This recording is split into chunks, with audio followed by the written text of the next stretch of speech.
today, they said,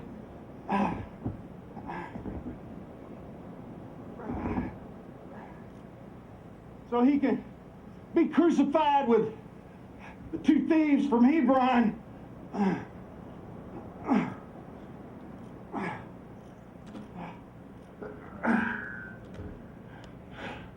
Barbarians. Scum of the earth barbarians, they are.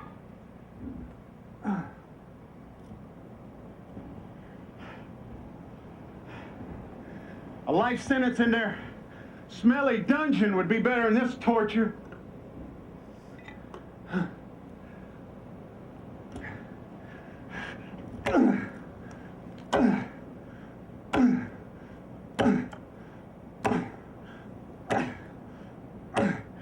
Inhumanity of inhumanities.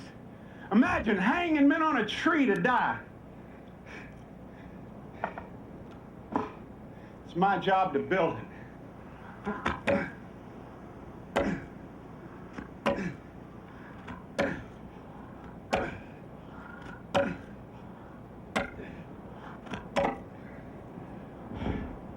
They say I can build a good cross.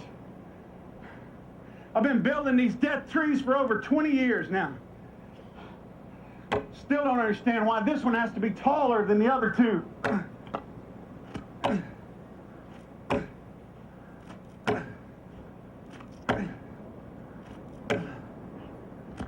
Jesus, they call this one. Nothing's quite been the same in this country since he stepped in here three years ago.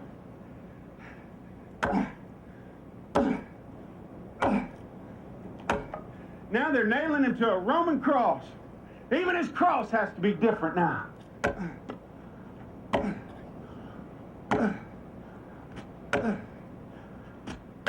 Jesus. Claiming to be God.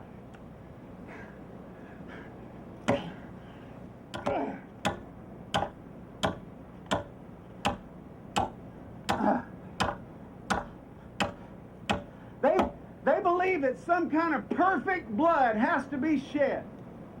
Some kind of perfect blood has to be shed to forgive man's sins, you know, to make a man right with God and all. Now this Jesus,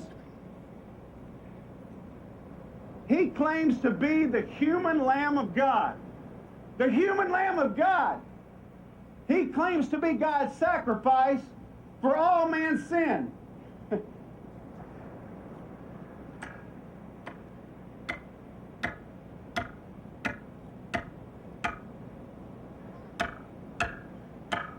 But you know what Jesus said the other day? He said that in 3 days he's going to walk away from this cross an alive man. My sister heard him say it down by the temple last week. 3 days, he said. Now I'm going to tell you something. This may be slow, it's painful, it's slow, but it's sure death. I mean, I've been watching people down this tree for 20 years. Nobody walks away from this an alive man. Nobody. It'll be a week, a month, maybe a year at the most, and it'll be forgotten. Just like all the rest. But if it's true,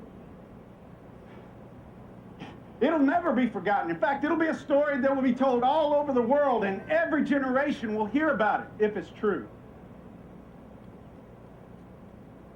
Let's see, he said 3 days. Today's Friday, Saturday.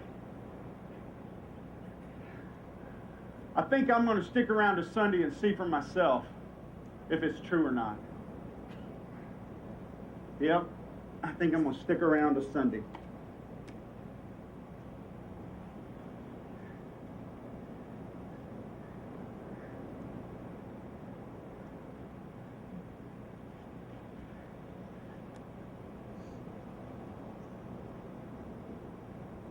And so,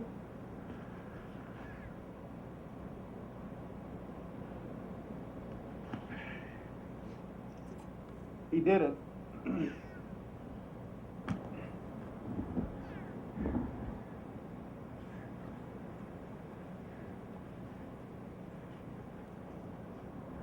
took it. He carried it.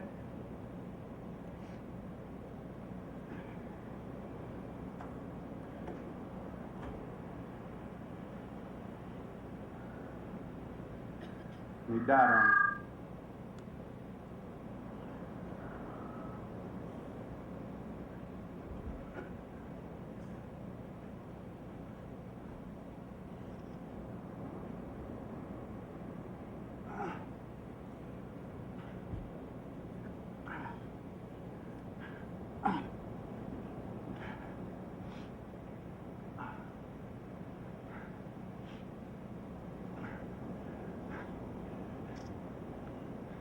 And I give you men and women here today, the greatest message that Jesus ever preached, the greatest message he ever preached was not in some lofty pulpit somewhere.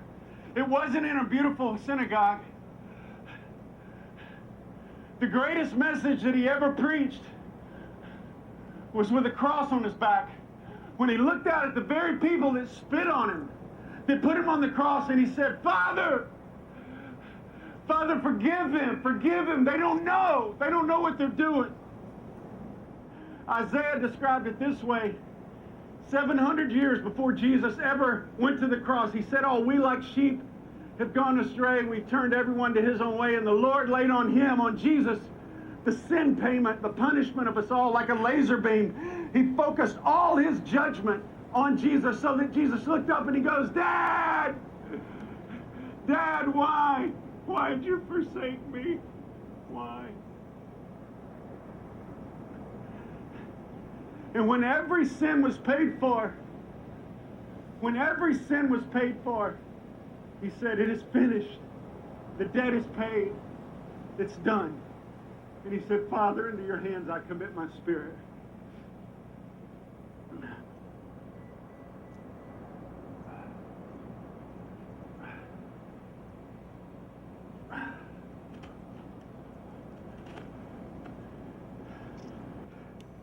People like Peter and the Apostle Paul had their lives changed by this Jesus. They often spoke about being chained to him, being chained to Christ, not out of obligation, but chained to him out of love.